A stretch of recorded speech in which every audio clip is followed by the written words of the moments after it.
Probably don't need the directions, right? Should. Okay guys, I've had a lot of requests to get the Lincoln back out, so today we're going to get it ready for winter. All I'm going to do for now is put a battery tender on it, because it's going to sit. The few times I've started it, it's been 20 to 30 degrees and it does not like it. So if you let it sit for a little while, it's not so bad, but it's got to be warm before you decide to hit the streets. So anyway, we're going to get the battery tender on it. I'm going to make a point to start it, you know, hopefully every couple weeks throughout the winter, get those fluids flowing, and I'm going to do that instead of winterizing it this year. Let's go ahead and jump into that. I'll show you what I got here. I've got a 12 volt battery tender, 1.25 amp. This might be a little bit small for this car, but it's got a new battery in it, so I'm not too worried about it. And I really don't want it to suck all that much electricity. So the goal today is to get this installed, and let's go ahead and see what happens.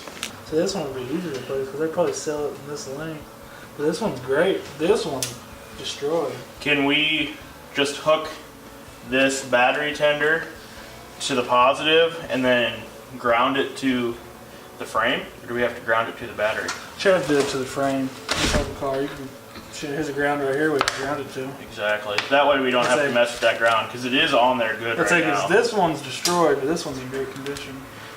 So we can get this hooked up. We could even ground it right here. Yeah. So that'd be good. Get that grounded. Let's do that. Probably don't need the directions, right?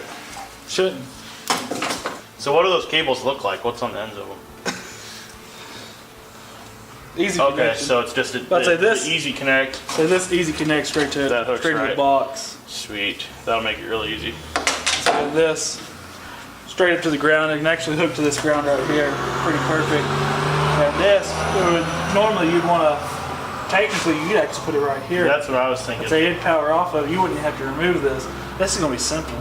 Yeah, this is going to be way easier than I thought it was. So it's going to be able to just take this off, put it onto it, and same thing right here, put this on right here, and whatever you're going to mount that. This will kind of run out the car, so I'll probably just leave that on. Leave that, because it's got a long cord on it too, so I'll probably just leave it sitting on the hood or on the shelf next to the car or something. Perfect. So you just plug it in and go.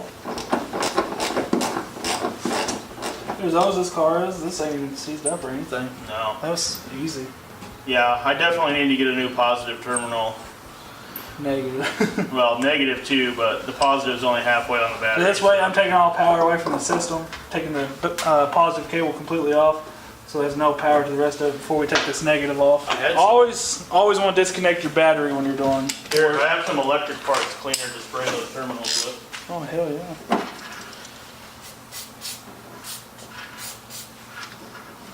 Where's that? There it is. I'll put it all the way at the bottom. So just like that, I'm gonna actually put it on the bottom so that it's grounded the most. It's almost too small for this boat. Oh, okay, I see what it is. It's this head upside down. Oh, there you go. There you go. Just like that, it's gonna go on. Now we're gonna go ahead and do this negative. Same thing with it. It's not even tight. So this, I'm actually shocked this is not seized up. This is a great car. Well-maintained car. 46,000 miles on the old girl. And we're going to clean this one the same way. Get some of this debris off. So it's got a little rust. Other than that, it's great.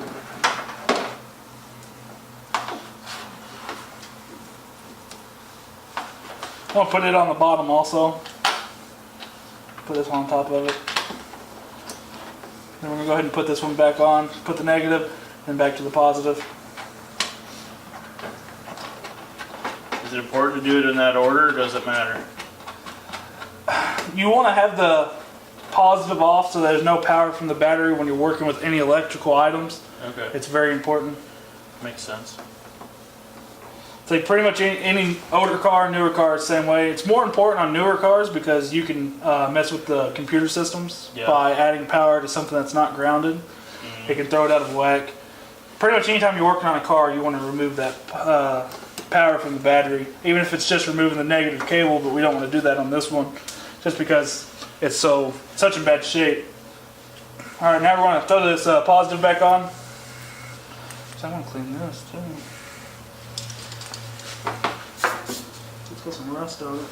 Yeah. And that nut too. I like that. I've never used that. QD electric cleaner. It dries super quick, so it's really nice to carry if you're pulling a trailer with some really janky lights, because if something messes up, something gets corroded, you know, a wire nut falls off, this stuff comes in handy. Clean stuff up and put it back together. So you want to tighten this, but you don't want to tighten it too tight because you don't want to break the terminals. It's important that you don't do it too tight. Good snug connection. Just like that. See, we got no wiggle room, but it's just tight enough that it ain't going to break it.